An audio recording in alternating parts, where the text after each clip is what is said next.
Welcome back to Niggas Eatin, a tastefully offensive podcast with your host, Rory and... Temi. How have you been? I'm pretty good, man. How are you doing? I'm good. Hey, Rory, what you eating today? I'm eating chicken. What about you? Oh, shit, I'm eating chicken, too. Oh, man, that brings back memories, huh? Uh-huh. It's like how we started this thing in the first place. When we had the idea, you were explaining postmodernism to me at McDonald's. Yep. And we followed up with the discussion of neoliberalism at Popeye. Mm-hmm. So. That's some wild shit. That's some niggas eating right there. So, what's on the menu for today? Well, today we're going to go back to our Popeyes discussion briefly with our appetizer, giving a little definition of neoliberalism. And then for the entree, we're going to be talking about Blake Simmons' article, Yes, Black Liberals Can Modify Black Lives Matter Too. And it's a major problem that he wrote last year, but I think it's relevant coming up in this new For 2018 sure. when Oprah is running for president. And for dessert, we're going to give our reactions about how all of this plays into our lives with neoliberalism and Simmons' article about black capitalism. Great, let's get started. Do you remember, Temi, our conversation about neoliberalism at Popeyes? Do you remember what neoliberalism is? Yeah, a little bit. Rich people want to keep you buying shit and they don't want to pay taxes. In the most watered down version, yes. You're welcome. That's for y'all. I did that for y'all. But neoliberalism is an economic, I guess you could call it a permutation of capitalism, where you have small government and state oversight of capital, which means for the extremely wealthy and for corporations, there are no taxes or tons of tax breaks. You union bust, so you severely weaken workers' position in the industries and in the corporations. And there's very little to no social welfare. But also a part of... Wait, pause. That sounds like right now. That sounds like somebody's trying to do that right now in this country, huh? Well, Trump is definitely exacerbating these conditions, but it's been around since a little bit before Reagan and Thatcher, but Reagan and Thatcher are like the poster children of neoliberalism. The OGs of neoliberalism. Got you.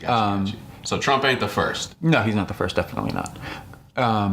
But with any economic system, whether you're under feudalism or capitalism or socialism or communism, there's what's called the superstructure. Okay, what is that? The superstructure is basically how we talk as a society. So the morals, right, what we're teaching our children, our art, whether it's film or music or paintings or literature, whatever, the church, stuff like that, news, television, stuff like that. Mm-hmm. And so the superstructure has the way that the society is organized economically, right? The base. So the neoliberal base has its own superstructure. And we have this pull yourself up by the bootstraps sort of discussion. And if you're failing, if you're poor, then that's on you. It's not, for example, in the case of black people, the history of enslavement. Systemic oppression. Right. And Jim Crow and then the prison industrial complex or mass incarceration and this and that. It's not that. It's your own fault, because the way that neoliberalism posits itself is as a neutral system where everybody is free and they can do whatever they want. And the whole gag about America, I think it was George Carlin who said that everybody's a temporarily embarrassed millionaire. Right, yeah. Yeah, so that's why we have this heavy individualism where people are afraid to ask for help. And if you do ask for help, then, well, you're lazy, you should get a job, this, that, and the third. And it's just like, well, I would, but given all of these austerity measures, it's kind of hard to get a job. And if you're getting a low-paying job and you say, wow, I wish my job would pay me more, it's like, well, find a better job. But it's just like, okay. Mm-hmm. Like my mom, she works government, but she was looking for jobs all over the place recently, and it took her a year to find a job. And it's just like, it's not, so something that's really easy to do. So essentially, in terms of the individual, neoliberalism kind of pretends like it's a fair and even system, when in reality it's like, if you don't already have shit, you can't get more shit. Right. If you don't have, if you don't have generational wealth. Okay. So unless like Trump's small loan of $1 million, like nobody could get a small loan of $1 million. And the interest was probably not as high as it would be if you're banking with Wells Fargo or something like that. Sure. But Naomi Klein is actually one of the, she's a Canadian writer, author, and she was my first introduction to neoliberalism, with No Logo, where she's talking about the history of branding, and where branding is you're not buying a product, you're buying an experience. Okay. So if you're buying a home security system, for example, you're not buying an alarm, you're buying peace of mind, right? And if you go to Starbucks, you're not buying coffee, you're buying the experience of the atmosphere and like, you know. So we're not consumers, we're members or we're family, right? And workers as long as you keep paying them. Right. And workers are treated the same way, right? They're not called workers. They could be called, you know, crew, team member, something like that. She also wrote a book called The Shock Doctrine, which goes in a little bit more into the history of neoliberalism. And the tagline for that is the rise of disaster capitalism, where you would, whether it's a man-made disaster like a coup or a natural disaster like a hurricane, because it's such a shock to the system, the governments and the state are able to, you know, inscribe a lot of like neoliberal economic plans, but also in terms of superstructure. So in the aftermath of Hurricane Katrina, there was the restructuring of education in New Orleans. And one of the biggest ones obviously would be the war on terror after 9/11, right? Completely restructured the way that we... Homeland Security got a shit ton. Right, and then NYPD became, you know... right, the militarized police and the Patriot Act and the start of like, well, not the start, but like the reinvigoration of the surveillance state. Sure. Right. So that's kind of like neoliberalism, like the most distilled version. Right. Businesses look at us like little machines to get money out of, and we keep deluding ourselves to think that, you know, the sky's the limit, because the story that we're told is that we can always do better and we can do it on our own. Right. Okay. So let's move on to the entree. Which is Blake's article. Yeah. So Rory found this article by a writer named Blake Simons. He wrote this article called "Yes, Black Liberals Commodify Black Lives Matter Too, and Its Major Problem." He wrote it for Black Youth Project this past May of 2017. But it brings up a lot of good points that are still relevant today moving forward with the Black Lives Matter movement and how that all plays out in how we can, you know, come up under from oppression. Yeah.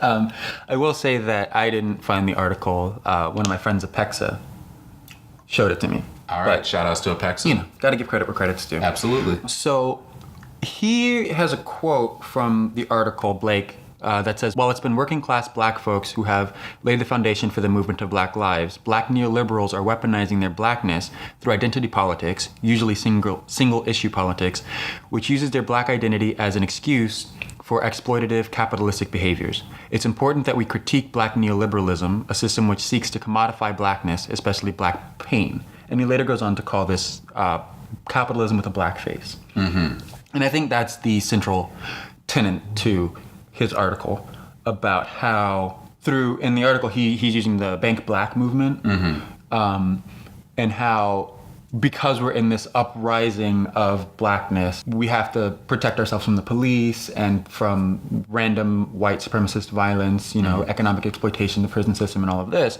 If you just kind of insularize, if that's the word, yourself, and you raise up other black people by giving patronage to these black businesses, then we'll be okay. But I think he makes a point that if only Eric Garner had a debit, one United card. One United Bank card. One United Bank is the largest black-owned bank in the country. For-profit bank, excuse me. So essentially, the CEO, Kevin Cohey. Yeah, Kevin Cohey. He really pushed the whole hashtag Bank Black. And has been behind kind of really pushing that. So, you know, it's giving us this goal to attain, which is to say divest from, you know, these other big banks, Wells Fargo, Bank of America, Chase, TD, JP Morgan, et cetera, and to invest in black banks, specifically his bank, so that they can supposedly or hopefully make better choices to empower us against racist and oppressive white-owned banks. But the issue is, like Rory just said, and what Blake was talking about in the article, it's almost laughable because they're almost saying, well, if Eric Garner or Trayvon Martin had a debit card, they wouldn't have been shot or choke held to death, when a piece of plastic is not going to save your life. Right. And he goes on to say about the single issue politics that he said in the quote that I gave earlier is key. Because later on he goes to talk about how it needs to be an intersectional movement towards liberation. Right. So the single issue is really race. So identifying as black, which is also, feeds into this idea that if you don't work with them, then you clearly aren't black and don't support the movement. You are banking in your own oppression. It's like guilt tripping you into banking, but at the second time you feel empowered because you're supporting a black business. Right. But the question has to become, what is this black business doing for you? Right. You know what I mean? Because it's still One Bank United is still a for-profit bank. So the object isn't to uplift the black community that banks with them. It's to line Kevin's pockets. Right. So, and what is it doing? What is it doing in terms of lobbying, which we can get into in another episode, like is that good or bad along identitarian lines, but what is it doing to stop police brutality? Right. What is it doing to stop the prison system? You know what I mean? Because banks have historically been a part of the era of mass incarceration. So one of the solutions that Kevin comes up with is black worker-owned black worker-owned credit unions that are not for profit. Because what we have to realize is that until capitalism is kind of done away with, thrown away, we still have to live under the economic constraints of capitalism. Right. But we can imagine a future without capitalism while living under capitalism and working to undo capitalism, right? Because socialism can't just take hold, tomorrow. Right. You know what I mean? And a lot of the socialist sort of oppression of free speech is silencing capitalist speech. So in order to transform the society, if we start with worker-owned businesses, in this case, worker-owned non-for-profit credit unions, right, we're beginning to see that this is actually something that can happen, right? We see the potential that this is viable, right? And then so when the revolution comes, quote unquote, right, we see that example and we say, no, this can work. And so when the banks say, well, hold up, you need us, we're like, no, we don't. Right. You can already prove that point. Right. And Blake also, in his solutions, he also talks about black worker-owned businesses, which is different than black-owned businesses. I know there's a lot of promotion of We Buy Black and WeBuyBlack.com, which is, which it's like an Amazon of different, business owners where they can sell, black-owned businesses where they can sell, products and, just all sorts of stuff. But the issue with just black-owned businesses is that it's meant to enrich the person or persons who started it, which still feeds into the CEO. The CEO, the executive board, et cetera. And the issue with that is that still is in the mode of, capitalist society. So the person at top makes however many times more than the worker at the bottom. And if that continues, then, nothing will ever be equal. So he really cited starting black worker-owned businesses, which is something where, a group of people start a business, and when they do make a profit, they share the profits evenly. And that's something that he argues that we need to see more of, like, again, Rory said, so people can start to see that it is possible to live in a future like that. So one of the businesses that Blake cites that actually is worker-owned is the Mandela Food Co-op in West Oakland, where all of the profits are shared evenly among the workers, and it goes back into the business to grow the business, not to line the pockets of some one or two CEOs or board members or whatever. But how Blake is talking about these worker-owned businesses, but also how we can deal with black capitalists reminds me a lot of the Panthers' work along the lines of black capitalism, dealing with black capitalism back in the 60s and 70s. So we'll take a break here, and then we'll get back talking about the Panthers and how they're relevant to this article.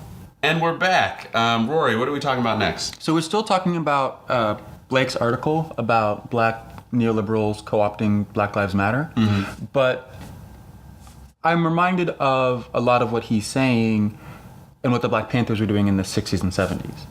And so, for those of you who don't know, the Black Panthers were a communist organization.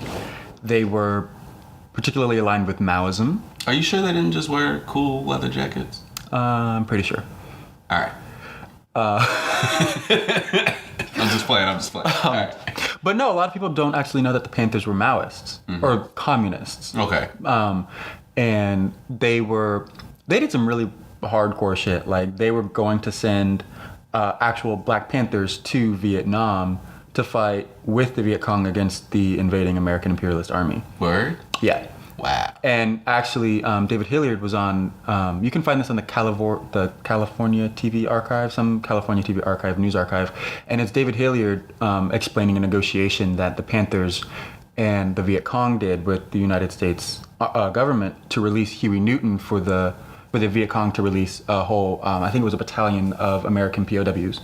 Wow. Yeah. So like they were, there's no, like, they're communist. Okay. Like, they are hardcore. Like, you can't interpret it any other way. Like, Yeah. It wasn't just some aesthetic thing. no, it was, yeah. I mean, the aesthetic thing obviously was like, you know, you got to be. Yeah, they're black and swag, you know what I mean? Yeah, they played that shit. But so interestingly, point number 3 in the 10-point program, the famous 10-point program, was we want an end to the robbery by the capitalists of our black community. And this is a communist statement, obviously, because it's railing against capitalism, but it was also a call for reparations. And then so they kind of go into the point of what that means. And when they go into it, they're, you know, our labor has been historically exploited. We've been cut out of all of these great economic advantage programs, right? So we want to at least be put on par with that, and we want that from the government. But Huey P. Newton, one of the founding members, along with Bobby Seale of the Black Panthers, wrote 2 articles called Black Capitalism Reanalyzed 1 and Black Capitalism Reanalyzed 2. And in Black Capitalism Reanalyzed 1, Huey's talking about the contradiction that a black capitalist is in himself, but also what a black capitalist means to the community. And so the black capitalist is in a contradiction because obviously the black capitalist wants to generate wealth like any capitalist, the endless accumulation of wealth and capital, but they don't have the generational wealth like of a JP Morgan or of a Rockefeller or anything like that, or anyone like that. So they're still oppressed, right? But they're also oppressing their workers and the community because they're not really doing anything for the community. But he has a quote in the article that says, "The idea of black capitalism has come to mean to many black people control of another one of the institutions in the community." And the Black Panthers saw this as a seed to sow the negation of black capitalists and capitalism generally. Right? Okay, so break that down. So the first part, black people obviously were not in control of their lives under slavery. Right. But then slavery ended. We got a hold of, I can do that. I'm a person. I can do this. Right. Jim Crow, they weren't allowed to do, we weren't allowed to vote, drink water, sit at a counter, all of this stuff. And all of the institutions, except maybe the church, the black church, but even then, that's a whole nother. None of the institutions like the banks or law firms or anything was owned by black people. So when we see black capitalists come up in these institutions that finally can own their own business and can generate wealth and all of that good stuff, right? It's a cause for celebration because we have historically been left out and forced out of these institutions, right? But at the same time, capitalism knows no race. So even if you are a black capitalist, that's really great that you're able to break into this system, but at what cost? And that's what the Panthers are saying. So when he says that we see the seed of negation of black capitalism and capitalism generally, that's basically the rest of the article. And what he says is obviously the free programs, the survival programs, and this again is kind of like what Blake's talking about in terms of black worker-owned businesses. That's not the solution, right? But it's a way to imagine the future, but also mitigate the suffering under capitalism right now, right? So obviously the survival programs were stuff like the free food program, free grocery program, free breakfast before school program, free ambulance service, free clinic, right? And it was all free. Free clothing, free shoes, right? All free for the community, right? And that's a big statement that a bunch of college kids can scrounge up some money to feed a neighborhood, right? In Oakland, in New York, in Detroit, Philly, Chicago. Right. All of these places that the community can come together and be self-sufficient. That's communism. In order to pay for a lot of these services under capitalism, what Huey and the Panthers used to do was rely on white philanthropist money. And he said, well, that doesn't really make any sense. And so this is why he's reanalyzing black capitalism. It's like, why we're taking money from white rich people to fund the survival programs. That really doesn't sit well. But we can solve the contradiction of black capitalists in the community who are exploiting the community, right? But who in turn are also exploited. So the black grocer is going to donate food to the free grocery and free breakfast before school program. If they don't, we're going to boycott them because they can't afford to be boycotted. They don't have, the billions of dollars that they can just whatever. Right, like the infrastructure to the infrastructure, right? Like so by helping the community, they get their profit, and it's not as parasitic of a relationship. Okay. Right. That's kind of wild. So you kind of stiff arm them into something, but at the same time, it's guaranteeing them that they stay in business while also pushing to dissolve them. And because the Panthers had such a large pull with their magazine, Black Panther, and obviously because they were doing the survival programs, if this business is helping the survival programs, go to them. Don't shop at Walmart. Don't shop at this white-owned store. Don't shop at this black-owned store who's not helping the survival programs. Sure. Shop at this store that is providing stuff for the survival programs. And so, they're not just trying to stiff arm them. It was a reward essentially if you donated. And the Panthers even said, and I don't know how true this is because they could be exaggerated. But they said it's up to whatever the owner of the business wants to donate and what service. But I don't know if I believe that they were that lenient with it. Well, the owners were that generous with it. But if some guy just donates, a T-shirt, right? You know what I mean? It's like, great, we don't like how your business. It's like,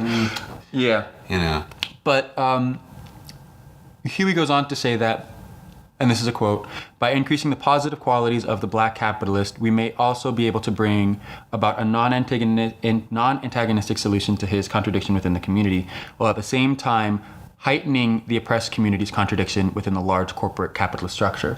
And that's what I was saying about how when you see it happening, when you can envision a society, even on a small scale, of free food, right? Free healthcare, free clothing, where a lot of these things, they're necessary to life, to live, but because of capitalist exploitation, and especially along racialized lines, a lot of black people are left out of that. So you can't live up to your potential if you don't have the bare necessities. Right. So we do see, this sort of spark that this is all able to happen. Right. It's just the redistribution of wealth. Right. Where, one person, Steve Jobs, what's his name? Who runs Microsoft? Bill Gates. Bill Gates. Where Bill Gates. Rory knows all the white billionaires. He's just playing dumb. He knows all of them. Not personally, because you know I'd be cashing that. You can name them like cars. Nah, but you're saying Bill Gates. So Bill Gates has like more wealth than countries do. Yeah. Like whole countries do. He's worth like 80 or 90 billion dollars. Right. And it's just like that could solve world hunger. What could he possibly do with that? But specifically with Bill Gates, though, his wife and himself started a fund, and by the time they die, they're going to give away like 90% of their wealth or something, and their kids get like $10 million, which, in the grand scheme of things, you know, $10 million is still like a lot for one person to have. it is. But like they could have literally inherited like No, I understand that. I understand $50 that. billion. But at the same time, that isn't doing anything to change structurally the system of capitalism. Right. Because if not Bill Gates, then it's going to be somebody else. Okay. Well, the You know next what I one's mean? probably going to be Zuckerberg and his wife. Right. But even they are philanthropists and this and that. And it's like they have so much money that they can just, you know, throw it at causes that affect strongly people's lives. Sure. When it's just like, you don't need that. Right. Like, there's no possible way that you can spend all of that money. And that's a lot of like what they do is that I can't do anything with this, so let me help somebody else. Right. That's kind of like the thing where, you know, it's funny how, well, not funny.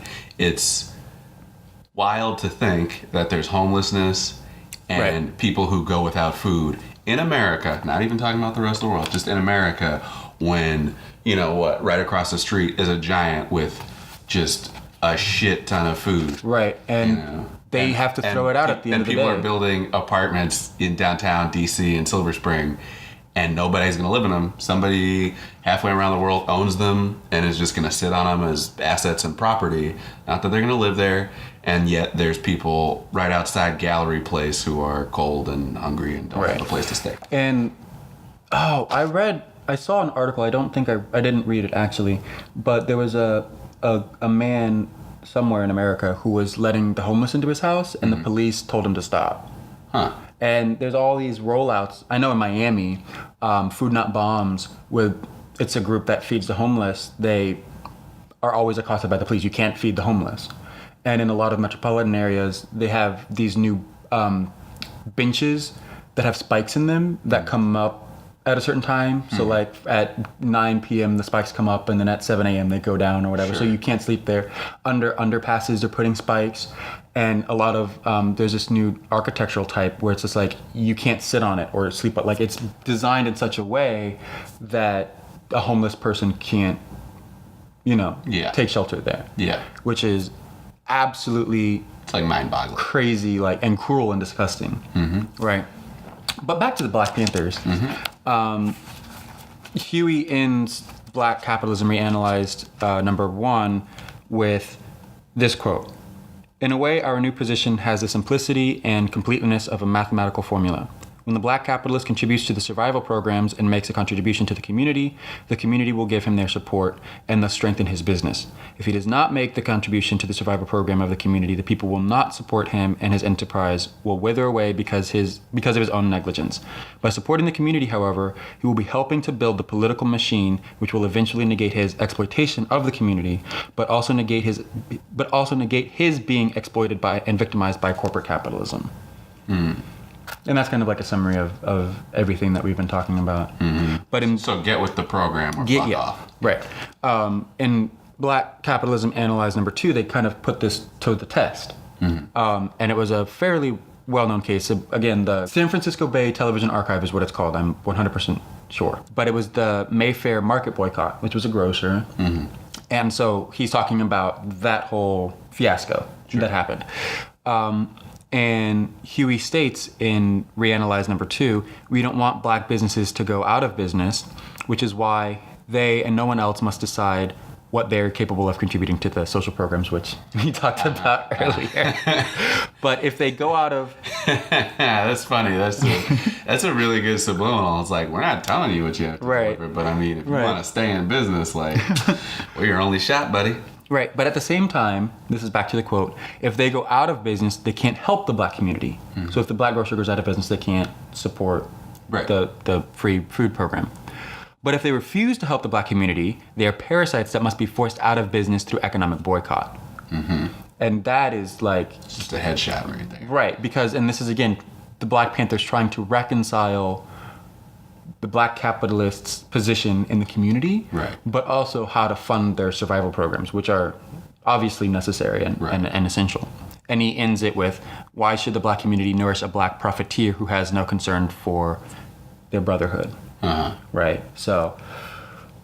I mean, that is pretty smart, I'm not gonna lie. When I read that, I was like, that's genius, like, honestly. Yeah. But it goes back to, like, again, what Blake was saying about when Black capitalists are untethered, right? Because in the Panther situation, they tethered them to the survival programs, yeah, right? And to boycotts and stuff like this. But that could work. Obviously, there's a whole mess with the Black Panthers, you know, and the counterintelligence program that, you know, but... I mean, they killed Frank Hampton, so... Yeah, while he was sleeping in front of his wife. Just fucked up. Yep. Who was pregnant? Yes. There's not a political movement that is as centralized as the Panthers to do that. There are pockets here and there, like I said, Food Not Bombs in Miami, but I can't think, even the Black Lives Matter is so loosely conjoined that I don't think, if they wanted to, they could have the pull to do that. Sure, because that's by design. But it's not as centralized as the Panthers. So that is a solution, and it was working.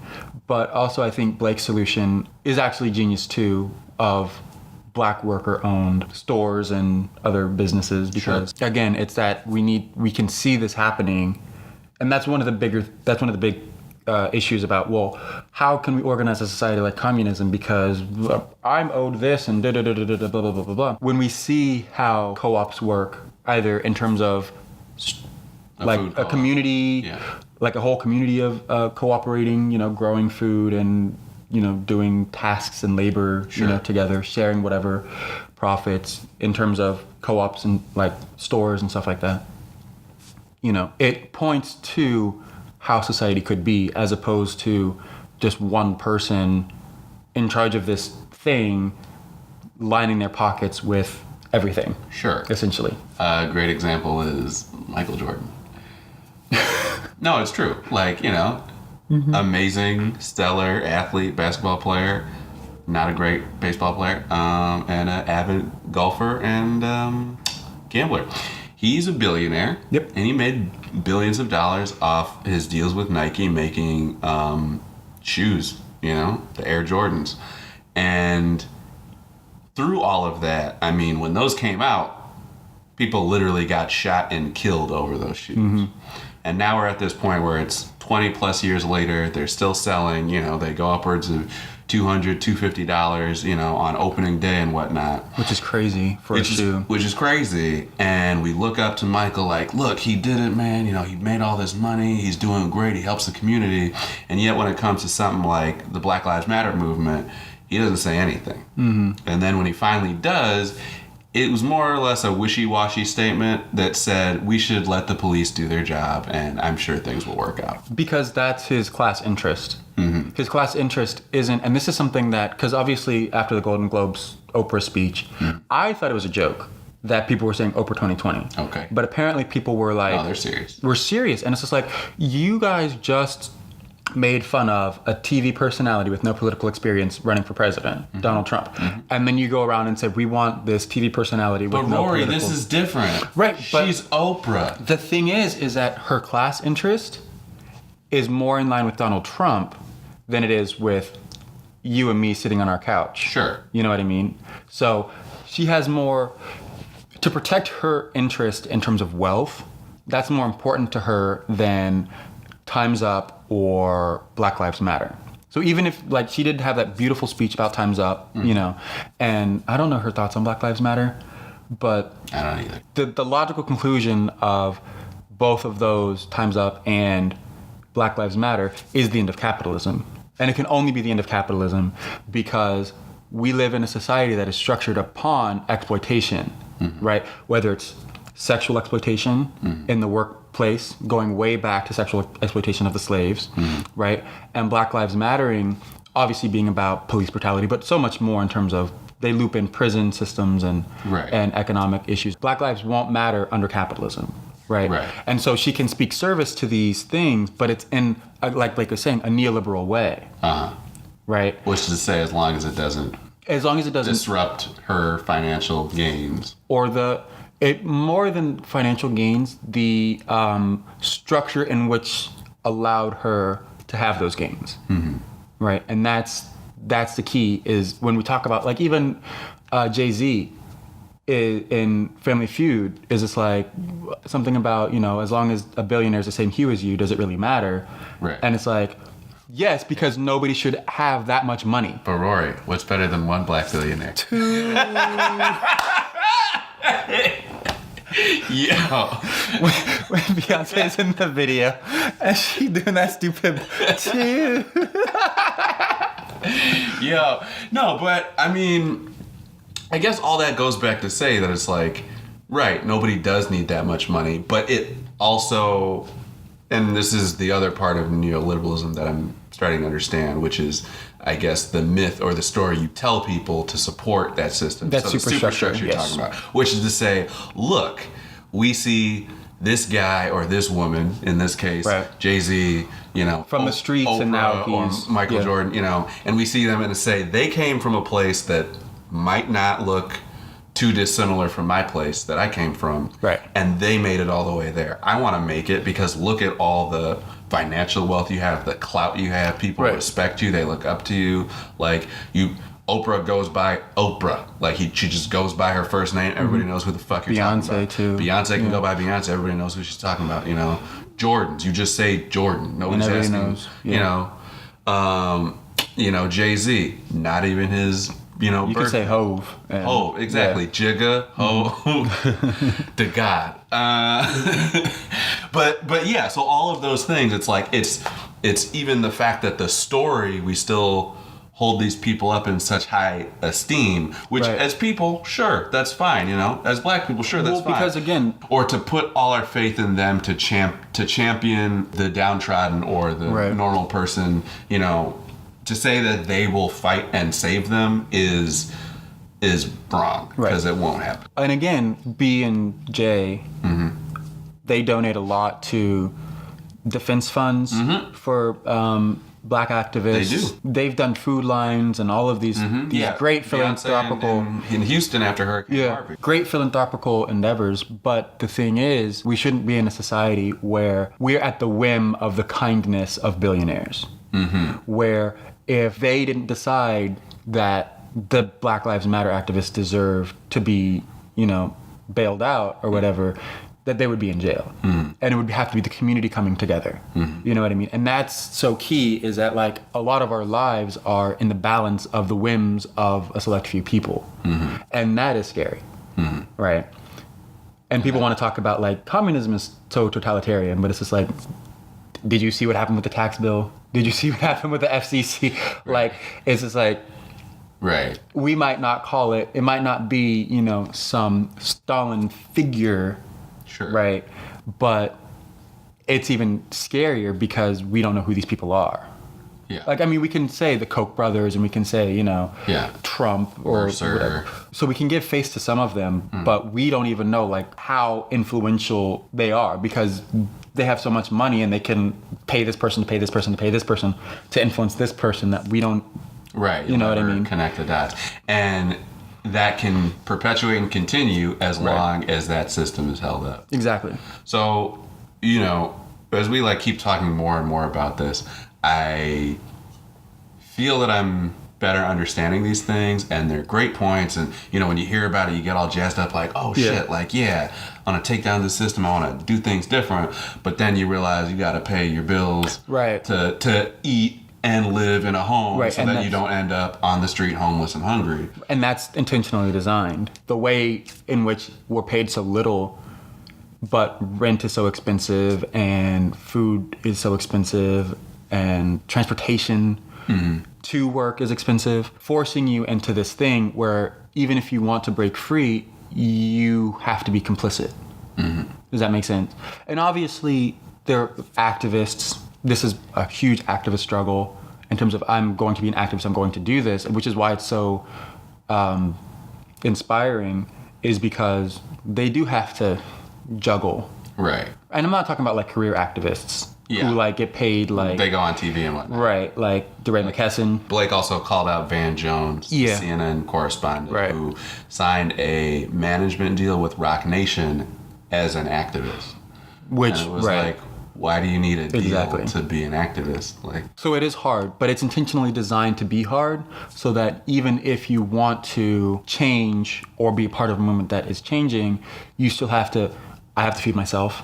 I potentially have to feed my kids. You know, I could lose my job and I could lose my housing for this as well. So it's not like, oh, you know, we love activists. They Sure. don't really care, sure. you know, because if they did, they would change the way in which, you know, you would get like this whole, we're still discussing paid maternity leave.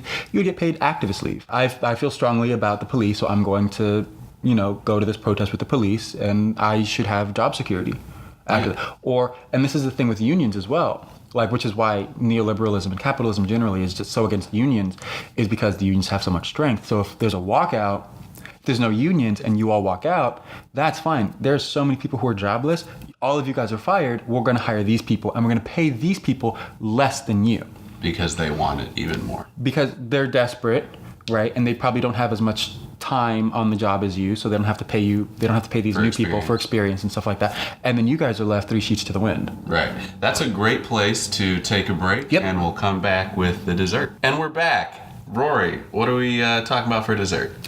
Our personal relationship, I guess, with neoliberalism, black capitalism, and how we were affected, I guess, by the article. Well, this article made me realize I am a black capitalist. Go on. Oh, wait, you know what? I'm not, because I don't have any money. That's what I'm saying. You have no capital. You have no wealth. I am broke as shit. So you know what? I am dreaming of being a black capitalist because You can't imagine a future where everybody's where equal. everybody's equal. No, it's because I've bought into the dream of being able to own a house somewhere. So what I just realized from the article is that like, I am already feeding into this system, you know, in the hopes of becoming more financially affluent. But why though? Because I've been programmed to think that's the way it's supposed to be. But reading the article, I realized like, oh, okay, there is a different way. It is possible. It's not like, you know, it's going to be a flip of a switch or instantaneous or whatever. But something that really caught my attention was the fact that, you know, I thought Blake might have been being too critical of this, you know, co-opting of the Black Lives Matter movement and, you know, One United Bank, when he cited that, you know, this has already been proven before, that that black capitalism does not work in terms of, you know, affecting, you know, black revolution or black empowerment. And he cited something that Cornel West said in 1982 about respectability politics and conservative black Americans. So essentially I just realized, okay, well, this isn't the first time this has been brought up. So it's not new, and it's just a continuation of, you know, having a better plan to move forward with that. What did you think? Well, I read the article and I was like, you know what? This might have come out before Cornel West and Ta-Nehisi Coates, but this is a subject that I think is going to be on a lot of people's minds because, as you know, my conspiracy theory from episode 1 was that black people are going to tear themselves apart, and this is a clear issue that where do we go from here? Do we follow the line of black capitalism and where exploitation is still going to thrive, or are we going to imagine a new society, new ways of living and new ways of socializing? Right. You know? Right. Well, because it's true, because I know I want to change, but whatever it is, it's hard because it's literally from the day you're born, you're being called to follow the American dream. Right. And then you're given these examples like you're saying of Jordan and Oprah and Jay, you know, who achieved it, but at the same time, you're looking at individual people, right? Not being able to eat. Not Fred Hampton, not Mike Brown, right. Not Oscar Grant. You know, a whole slew of people, you know, that have been murdered by the state. And even in D.C., you know, with all this gentrification, it used to be Chocolate City. Now it's kind of like Chocolate and Vanilla Swirl City. Yeah. The one thing that he brought out was the co-ops and the black worker owned and shared wealth of businesses. That would never have crossed my mind that would take place right today. And I mean, I definitely agree with that. I think that it would do me a great service to look into how that would work. As we're about to graduate, all I'm thinking about is getting a job so I could get an apartment, so I can spend my money and time on. But that's why I asked you, like, why do you follow in that black capitalist dream? Because every time you say, like, oh, I want housing, I want, you know, this and that. It's like you want the bare minimum, right? But that's what I was talking about when I'm saying that we're all complicit in this, is that we need those things. You're not like, oh, I want to vacation in, you know, the Cayman Islands and I want to, you know, eat sushi every day. Right, travel the world and, you know, do this and that. It's just like, I don't want to suffer. Right. Like, I want a comfortable life.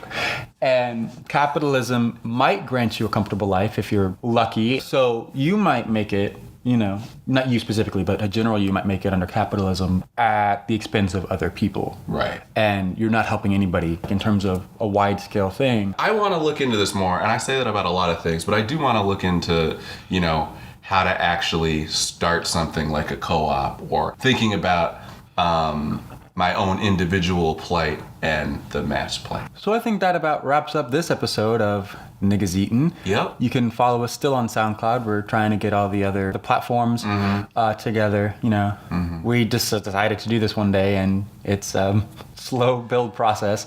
This is day by day. You know? That's why you'll notice each episode is going to get better and better. Better and better. We might have music on the next episode. An actual logo.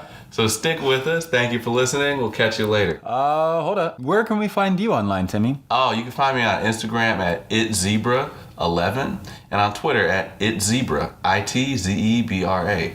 You can find me on Twitter at rem_blues, rem_blues. And on Instagram, you can find me at remblues, no underscore. Cool. Yep, and find us on SoundCloud, Niggas Eatin. Yep. No G. Peace.